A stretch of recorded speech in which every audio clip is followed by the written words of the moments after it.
I know you're right.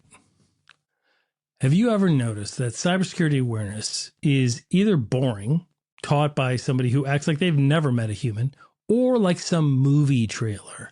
Dark music, green code, a kid in a hoodie. And as it turns out, the industry still never explains how people actually get hacked. See, in 90% of the breaches, it's people that get hacked. Real people, like you and me. Not sophisticated mirror raised and hyper-virtualized systems. People. That's what mostly happens. It happens because it's Tuesday.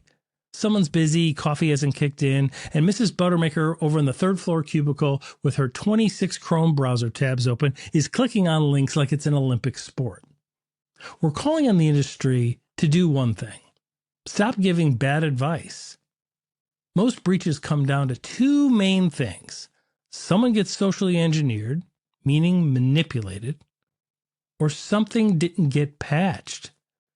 So we're joining a growing list of security leaders in an open letter that's on hack lore, asking the industry to stop giving bad advice. Fear-based cyber messaging and cybersecurity training does not make anyone safer. It makes them paralyzed or bored. And bored people don't become vigilant, they become apathetic. And apathy is a good way to have a data breach. So slow down before clicking, verify the truth before doing anything against your interests, and patch your systems on time. That's not exciting, but it works. See, cybersecurity doesn't fail because people are stupid. It fails because the industry teaches them to fear the wrong thing.